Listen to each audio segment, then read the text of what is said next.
The Jerusalem Gift Shop, 10% off everything. Coupon code ILTV.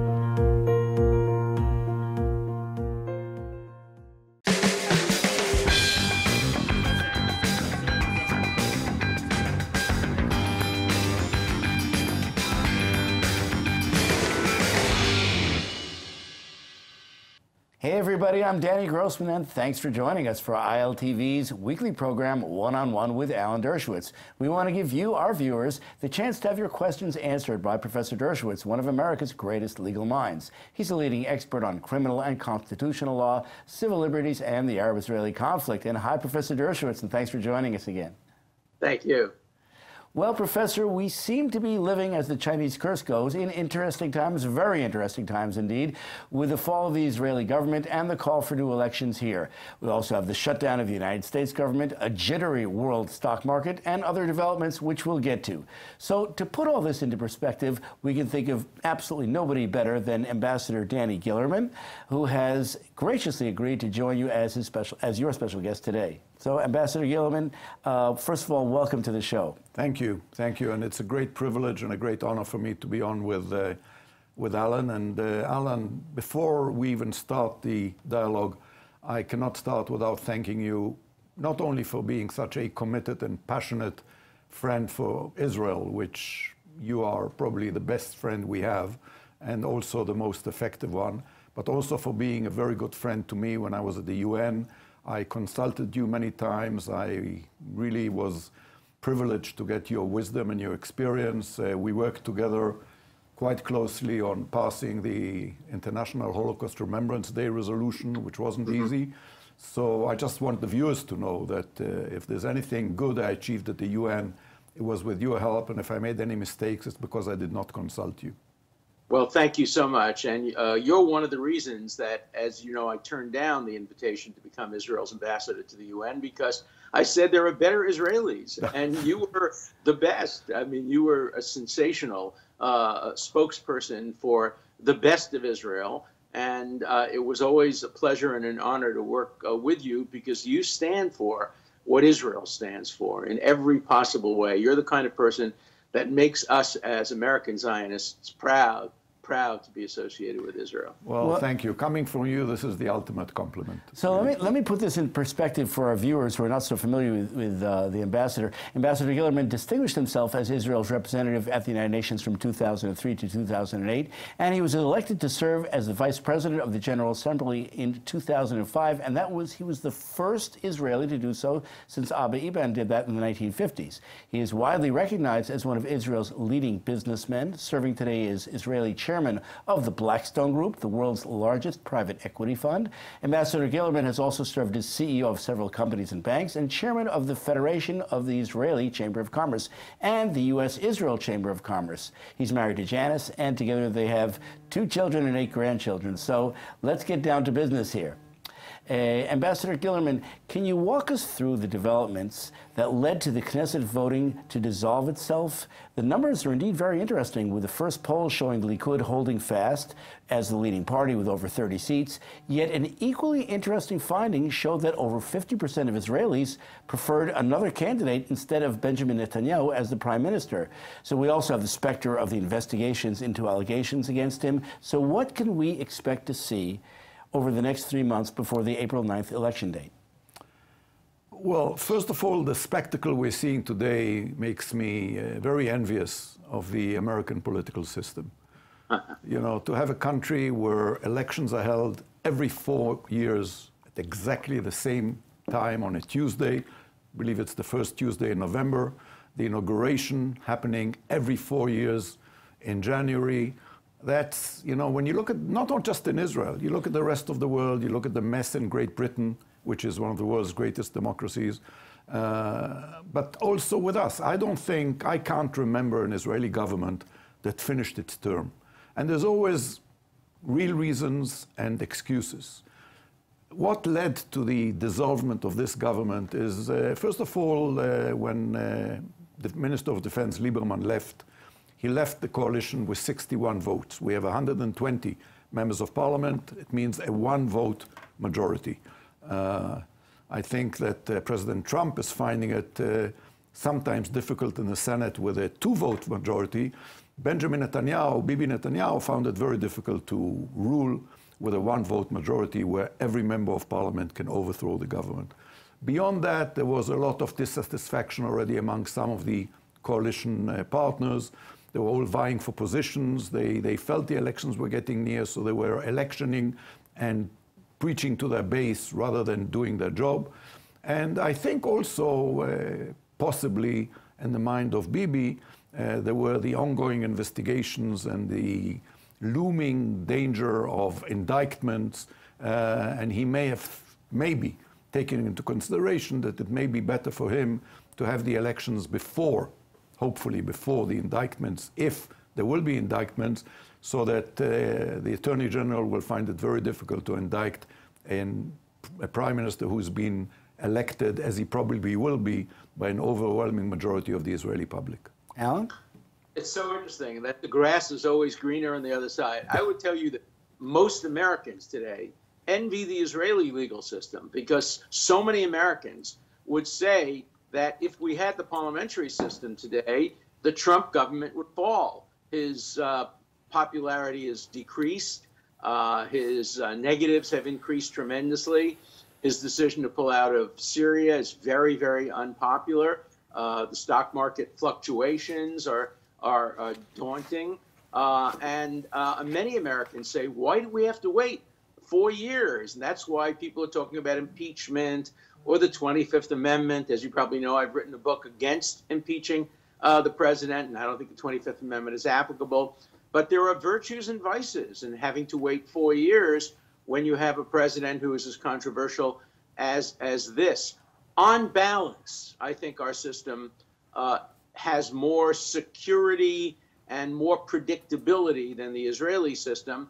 But, you know, systems are built indigenously on the basis of what the people want. Israel is a divided country where you have so many political parties, so many different points of view. In America, we have 2 parties, but within the 2 parties, we have so many factions: the Democratic Party, the hard left, anti-Israel, anti-Semitic faction of the hard left, and then you have the center left, and then you have within the Republican Party, the Tea Party, and others on the extreme right. You have the old Rockefeller Republicans. So we have a multi-party system too, but it's disguised as a 2-party system. But during primary season, the multiplicity of views always come out. Look, we have 2 great democracies, America and Israel. They have much more in common than they have differences. And it's so important for the American-Israeli relationship to maintain itself. And, you know, Israel is doing so great economically. You are an example of that, somebody who does good and does well at the same time, who promotes the Israeli technology section and the Israeli economy and brings it to market in the United States. The positives are far, far better than the negatives in terms of both countries. Both countries, democracy will thrive and survive. And you can't say that about that many other countries in the world today. Well, how will all this affect, Ambassador Gillerman, how will all this affect U.S.-Israeli relations? And specifically, what will happen with President Trump's much-awaited deal of the century? Well, I'm very confident that Israeli-U.S. relations will remain as strong as they always have been, because they have never really depended on any single administration or any single party being in power. They are based on really shared values, shared morals, history, great affinity between the people. And I'm very confident that Israeli-U.S. relations will not only remain strong, but will grow even stronger. I don't think America has a better ally than Israel, and Israel certainly does not have a better friend than the United States. But, you know, at the same time, when you mention the deal of the century, or the ultimate deal, which apparently the Trump administration has already decided on, is just waiting for the right moment to put it on the table. And I think Jared and you know, the others have worked on it very, very diligently. I think at first it seemed that they're waiting for the midterm in the U.S. Then it seemed that they're waiting for elections in Israel. I cannot imagine that this will be submitted before the elections in Israel. It will be, in a way, also interfering with the Israeli political system, which is something which I'm sure the United States and the president would not want to be perceived as doing. But I wouldn't be surprised if after a new government is actually in power and after a new coalition is in place, the United States and the president of the United States will actually put that plan on the table. Well, I agree. I agree, and I think there's great risk here for Israel as well. Bret Stephens has a piece in today's New York Times about how Trump is not good for Israel, and among the points he makes is that the Trump plan, will be immediately rejected both by Israel and by the Palestinians. I sure hope that's not true. It would be a disastrous mistake for Israel to reject this plan. I've worked with both Jared and Jason and with the president on this plan. This is going to be a very good plan for Israel, and I think a good plan for the Palestinians. Every Israeli must commit themselves to be statesmen and women before they are politicians. I've had these conversations with people in the Likud party, people on the right who are strong supporters of the settlements. You must put your politics behind. You cannot turn down President Trump's plan. You must say yes, but instead of no, and. If the Palestinians turn it down, okay, that's their responsibility. But Israel should accept it in principle, negotiate about particulars. As the Prime Minister of Israel has said, compromises are going to be essential, and they'll be painful compromises. It won't be a perfect plan for either side. No negotiation is ever a perfect plan for either side. But this will be a great plan for Israel. And I have to tell you that if Israel can make peace with the Palestinian Authority, its influence in the world will grow tremendously. And here I want to comment on a point that the ambassador made regarding Israel-American relationships. They are in danger, not today, but for the future, because the left of the Democratic Party is increasing in strength. Young anti-Israel zealots are becoming more influential, and there is the fear that the Democratic Party could become Corbynized. I don't think it's going to happen in my lifetime or yours, but remember that the radicals on college campuses today who are calling Israel an apartheid and a genocidal state are the future senators, congressmen, and presidents 30, 40 years from now. So I worry very much. And I think if Israel can resolve the Palestinian issue, remember the Palestinians do not pose an existential threat to Israel. Iran does, what's going on in Syria does, but the Palestinians do not pose an existential threat. And there is every reason to make a compromise deal. Israel standing in the world increases. Israel standing in the Democratic Party increases. Israel secures its future. And remember, the deal that Israel is being asked to accept poses no security threats whatsoever. The fundamental principle of the deal is Israel's security comes first. So I urge every Israeli political leader after the election, and I agree the plan will be unrolled after the election, to bite the bullet, bite your tongue, do whatever it takes, put politics behind and put statesmanship first, and accept this deal. Make changes if you have to, but you have to be the ones to say yes. If the Palestinians say no, then the world will see that for the 7th or 8th time, the Palestinians haven't learned how to take yes for an answer. I totally agree with you, Alan. I think that it would be a grave mistake for Israel to reject a plan put forward by the United States. I also think that it would be a mistake, not only because peace with the Palestinians or a settlement with the Palestinians is crucial, but it will, I believe the plan, and you probably know more about the plan than I do, would include a new reality and a realignment of Israel's relations with the moderate Arab and Muslim world.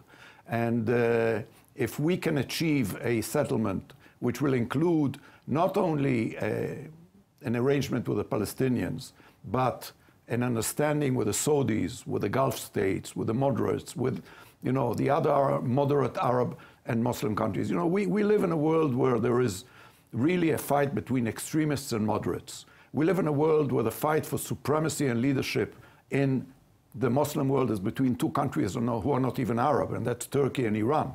We do have an Egyptian president who wants to emulate Nasser and bring leadership and honor back to Egypt. He can also bring into the tent all the other Arab countries. So I think that, as you know, if the settlement and the plan is part of a wider regional agreement, it would be something which Israel should not only accept but embrace. I totally agree with your comment of yes, but obviously, you know, we may not be happy with some points, but we have a very good example of Arik Sharon saying yes, but to the roadmap at the time and putting up 14 different amendments, which eventually were accepted. So we have a precedent, we will talk. And, you know, I'll say one other thing. I believe a mutual friend of ours, Dr. Kissinger, he said, you know, Dr. Kissinger did his PhD on Metternich. And he once told me, he said, tell your friend, I think he meant Bibi, to learn from Metternich. Metternich always said that if there is a conflict, never allow it to be between two, because if it's two, it's you against the other. Bring in a third party, and then you become part of the two. If Abba Eban, my most illustrious predecessor, was right, that the Palestinians never miss an opportunity to miss an opportunity, let them be the naysayers, and let us be the yay-sayers. I agree completely. Now, the one point that we haven't mentioned, which has been a disaster for Israel, has been the killing of Khashoggi by the Saudis. Why? Because the Saudis were supposed to play a major role in persuading the Palestinians to accept this deal or some variant on this deal. I think the stock of the Saudis has gone down considerably with the killing of Khashoggi. Again, Bret Stephens was wrong today in the New York Times when he said the only reason that President Trump is not condemning the Saudis as much as he should is because of financial interests. He's just wrong about that. The major reason why the president is doing what he's doing is because the Saudis are absolutely essential in any realistic prospects for making peace. And, you know, it was Franklin Delano Roosevelt who once said about a terrible dictator in Central America, yes, he's an SOB, but he's our SOB. And the Saudis do terrible, terrible, terrible things. But they are right now an important part of any peace plan and any increased relationship between the Sunni Arab states and Israel. And so the United States and Israel both have to figure out ways of getting past this horrible killing of Khashoggi and move on to world important issues. You know, one life, as Talmud says, when you take a life, it's as if you destroyed the whole world. But sometimes you have to put the lives of many innocent people before one life. You can't excuse a killing like Khashoggi killing, but you have to move on. You can't let that become a barrier to peace in the Middle East. Well, Alan, let me get from both of you. I wanted your take on the pullout of the United States from Syria, and after that, of course, Trump's top generals resigning. What do you make of that? And are there wider issues here? And what other players will be affected, including the Russians, the Kurds, and Turkey? And speaking of which, what do you make of Turkey wanting to have closer relations with Israel, specifically President Erdogan's invitation to Trump? And this coming at the same time that President Putin, almost the same day, is stating that U.S.-Russian relations are at the lowest since the end of the Cold War. How do you put all this in perspective?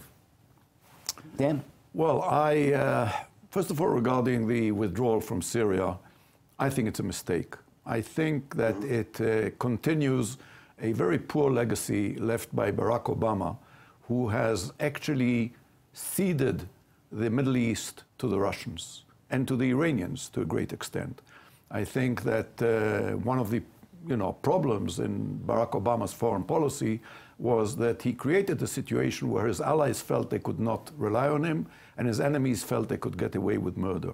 And he's actually created a perception, which I think is wrong, of a weak America. And that is something which in the Middle East is where power is everything and where people understand strength is a very, very dangerous thing. Now, by pulling out of Syria, I understand against the advice of his generals and certainly Mattis and others, and I understand even John Bolton, who is a very good friend and who I had the privilege of working with at the UN. I think that the president is sending the wrong message and is indeed ceding the Middle East in general, and especially Syria, to the Russians and the Iranians, and creating a situation where very soon we may find Iranians on our border, something we will never, ever condone. Wow. And apparently, at least according to news bulletins, we already made it clear yesterday that we will do what we have to do to prevent any Iranian presence in Syria. Alan? Look, I agree completely. I think that the decision is a disastrous one. I have criticized it.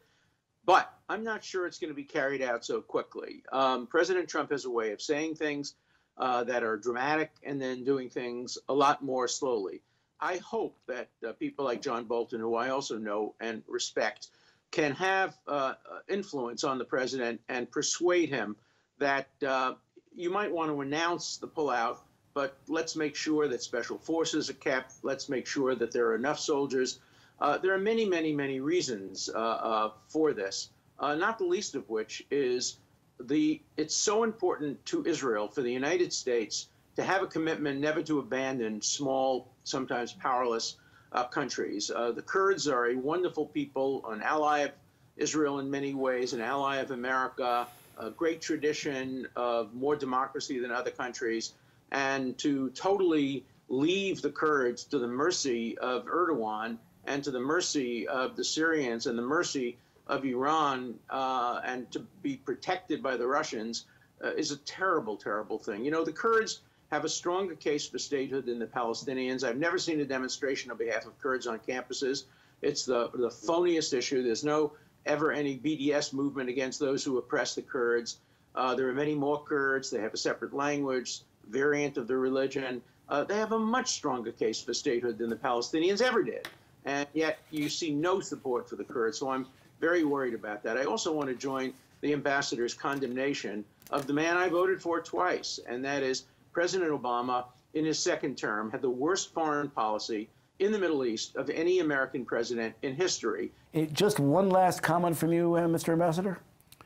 Well, in spite of the big problems we were discussing, I'm very optimistic, not only because I was a great friend and admirer of Shimon Peres, who said that optimists and pessimists end up the same way, so isn't it better to live as an optimist? But I think that Israel, I know that Israel will prevail because it is strong, because it is excellent, because it is just, and because it is truly a beacon to the world of excellence and beauty and compassion. And with friends like Alan Dershowitz, there's no way we can fail. I can't think of a better thing. Alan? I feel the same way. When you look at the ambassador, you look at a man who is economically strong, who understands the strength of the Israeli economy, the strength of the Israeli military. As you know, my favorite phrase from the Psalms is Hashem oz li'amo yutain. God will give the Jewish people oz, strength. Then God will give the Jewish people peace. We will never get peace without strength. And we must maintain Israel as the strongest economic, military, democratic nation in the Middle East. It must always be capable of defeating all of its collective enemies if necessary. Unfortunately, that's all the time we have for today. And thank you for your time, Professor Dershowitz. And of course, I'd like to thank our special guest, Ambassador Gillerman. And if you'd like Professor Dershowitz to answer your questions, go to iltv.tv or our Facebook page and submit them, and we'll see you again next week.